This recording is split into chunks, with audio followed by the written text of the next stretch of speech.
Hi, my friends. So, in today's episode, we're going to talk about embracing imperfection. So, hear me out for a minute. I'd like to explain why this is such an important topic in the Zen of Productivity season. And that's because this trips us up. Imperfection can have us frozen or have us feel really discouraged. But it is a part of everything that we're doing here in the season and in our meaningful work. So for some people, perfectionism is a protective mechanism. So it's a way to like keep ourselves from getting criticized or feeling really bad. And so we will use the idea of trying to get it just right or good enough so that people can't criticize it. But that will really freeze us up, as you might know, if you are a perfectionist, right? It makes things really hard. It means that we work way harder than we need to, and things take way longer. And often we don't actually put anything out there if we can't actually get to perfection, to this bulletproof, uncriticizable kind of output. That makes it really, really hard. But you might be someone who doesn't have perfectionism, but there's another way that this shows up, which is that we will fail sometimes. We will make mistakes, look bad, not finish a project, miss a deadline. And that failure can also really trip us up. It has us feeling bad about ourselves, criticizing ourselves, feeling discouraged, feeling like giving up.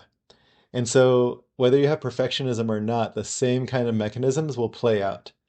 And so, what I'm encouraging in this episode, and we'll dive into this even further, is embracing the imperfection that is a part of everything that we do. It is it is necessarily a part of learning, of growing, of taking on challenging work that is beyond what we already know how to do, stepping into the unknown, of leadership, of relationships, and more. So, let me talk about perfectionism because it will show us a little bit about what we're talking about, and then we'll talk about how to actually embrace that imperfection. So, perfectionism, it's a protection mechanism, right? So, it's something that people will learn often from a very early age because they got criticized or they felt like they did something wrong, and that was scary, felt unsafe. And so, in order to keep themselves safe, they learn how to try and make really good outputs, right? Like do an amazing job on that school report, get really good grades, or put do artwork that's like incredible. And the way that they do that often is to work really hard, to spend a lot of time on it, to like keep working on it until it gets to the point where it's good enough that people can't criticize it. And sometimes that will give them a lot of praise. And so this actually really serves them. They might get good grades in school or win awards or get praised by people for doing an amazing job at certain things. So sometimes it will do that. That isn't always going to help them though, because now they're like, oh, okay, I just need to do really hard, work really hard, and then I'll get that praise, right? But then they work really hard and maybe they're not getting praised. Or maybe they are, but they're afraid that the next time they won't. And so they have to work harder and harder and harder. And so this protection mechanism works to some degree and actually gets them a lot of benefits, which is why it gets reinforced. But then there's the fear of those benefits going away if they fail. And so some points, they can't get to that point. So sometimes they're working on something and it's like, I actually can't tell if this is going to be bulletproof, criticism proof. And so when that happens, they will just not do something. So perfectionists will have something that will drag on for a really long time if they don't know if this is good enough. And if they're learning to do something that they don't already know how to do, that's what's going to happen is that they will be not good enough. Now, of course, they're going to do a lot of research and do a lot of work to try and get there, but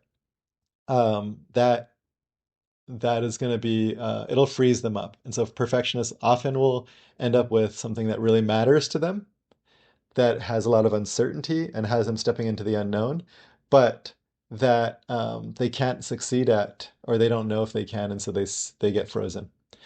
So what if you're not a perfectionist? Well, we can see some of the same things happening if you are like, I don't need to be perfect, but I do need to try and not make mistakes for whatever reason, right? And then when you do make a mistake, which of course you will, you might have put it out there, unlike the perfectionist who wouldn't have put it out there, you might put it out there and then it fails. You got criticized, missed made a typo, you missed a deadline. This is going to happen if you are putting stuff out there when you don't know exactly how to do something, which is all learning, all projects that are challenging and meaningful. And so we're going to fail at something because we're stretching, we're reaching, and we don't know how to do everything. So it's property of stepping into the unknown. And when we do, it's going to feel really bad. This is why the perfectionists have their protection mechanism in place, and so they don't have to feel this. But if you don't have that protection and you fail, which will happen, you will feel really bad about it. So what do we do about that? Because the effects of that are like, I got burned and I'm not going to try that again. So it's just like instead of perfectionism, you just don't try. You don't take on new things. You just give up. So what do we do about that? I'm going to share a little bit of a meditation that you can do, a practice, and then I'm going to share some approaches. So the first thing is a meditation. So let's imagine that you actually did something that failed, or you missed a deadline, you made a mistake, some kind of imperfection, right? So I'd love for you to just take a moment, and maybe it's happened to you recently. Take a moment and just sit, close your eyes if you like, and breathe. Just feel what that mistake or missing a deadline or whatever it is that you did, how does that feel in your body? And what you might notice is there might be some fear, an ache of some kind, a tightening of some kind, maybe a little bit of hurt. It's usually not that intense, but sometimes it can be. However intense it is, though, it's just a feeling, a set of sensations in the body. What you can do is just allow yourself to feel them. Imagine if it wasn't such a bad thing. It's just like an ache or a tenderness or a tightness, maybe all of those. And if you breathe deeper and just rest your attention on these sensations, this is what you might call being with this feeling. Just keep breathing and imagine that this could be a spacious experience, peaceful experience in the middle of this. Do you find something to love about this experience? That can be a challenge, so don't worry if you don't get that, but just keep practicing about that. And that's all. That's the whole practice. So imagine that you actually practice that, or let's say you just did just now. You're just sitting with the feeling. It's not even, after a while, after you've done this 5, 10, 15, 20 times, it becomes not such a big deal. Maybe you've practiced it 100 times. Imagine then, not a big deal to feel this mistake. Like, maybe there's a sense of I messed up, sense of inadequacy, a sense of I'm not good enough. And that's okay. You can just let yourself be with that feeling, breathe, and it doesn't have to be such a big deal. So that's the first thing. Now I want to talk about some approaches that I think are helpful. Um, First is a lot of you might have heard of the Japanese term wabi sabi. This is a Japanese cultural kind of idea of these imperfections being beautiful. So let's say you had an aged desk and there was, a stain from a drink there from 10 years ago.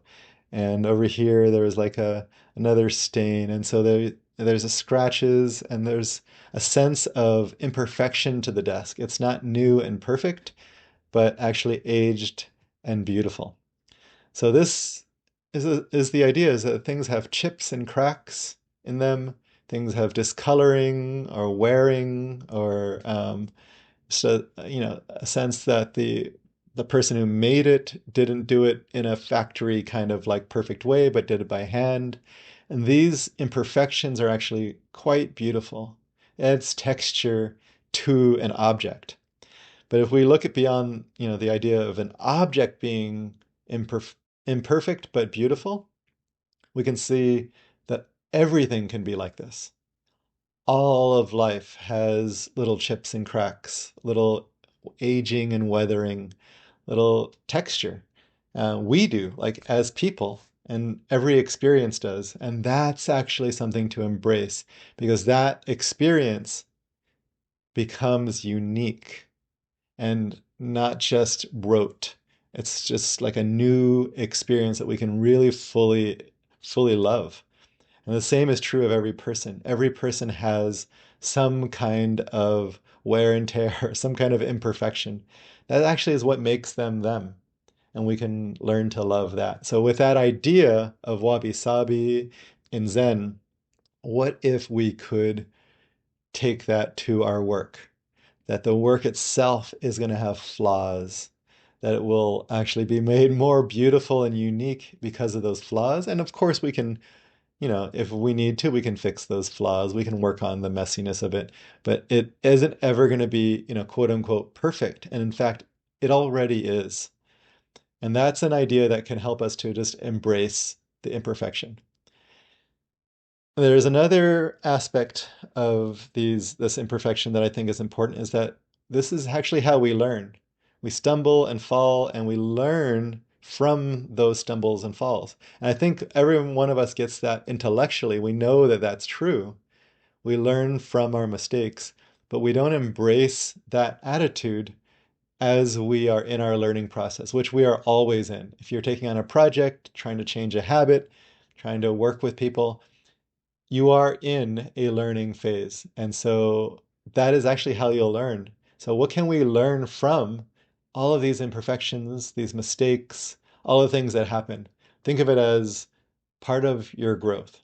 So, I want to encourage that as well. So, there's wabi sabi, that things are beautiful and unique because of their imperfections and that mistakes are things that we can learn from, and in fact we can embrace the idea. If we have these ideas, then it's okay to make mistakes.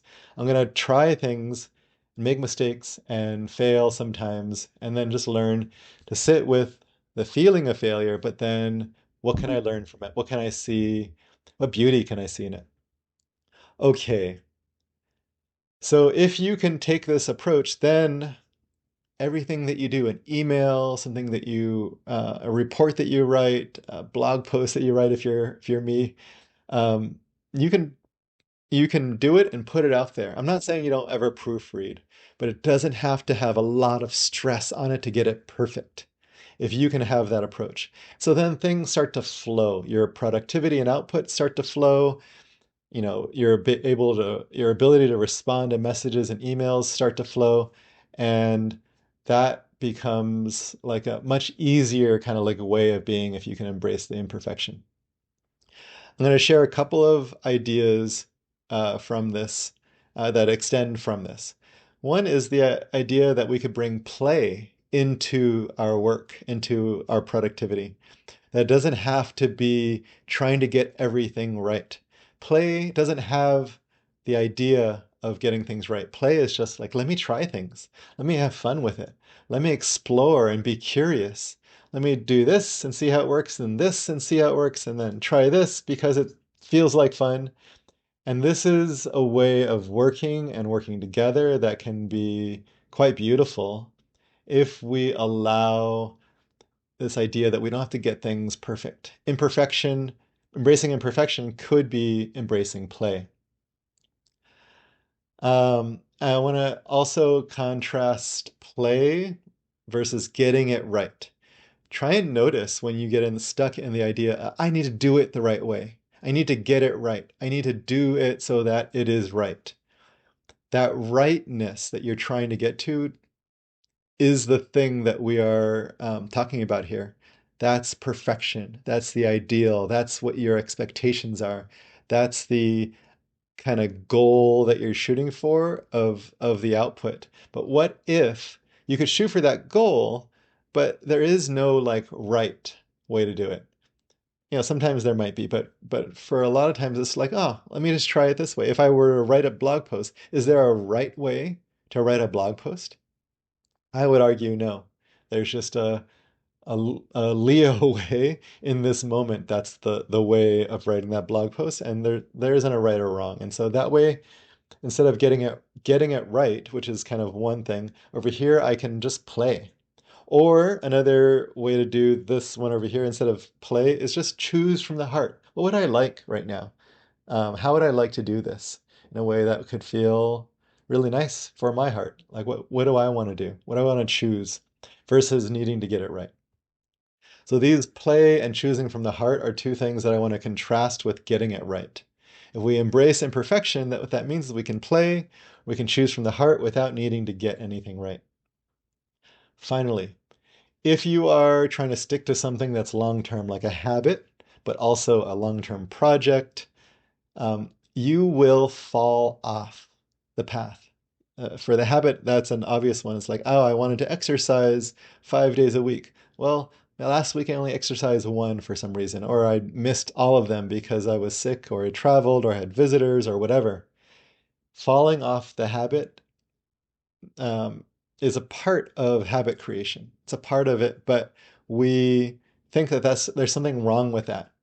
So embracing imperfection in that case is just starting again and learning from the falling off, but then embracing the idea that, yeah, falling off is a part of it. And that's true not only of habit change, but also of our projects. If you are working on a project, falling off the project is a part of the project itself. And so if we embrace imperfection, I'd love for you to just remind yourself that falling off is a part of the process. That too is embracing imperfection. Okay, that's what I've got for you today. I hope this was helpful. If you have any questions, please write to me, podcast@zenhabits.net. Or if you're watching the YouTube version of this, put a comment below. I'd love to hear questions. I'd love to hear your reflections, ways that you're working with this, struggles that you have. All of it is welcome. Thanks, my friends.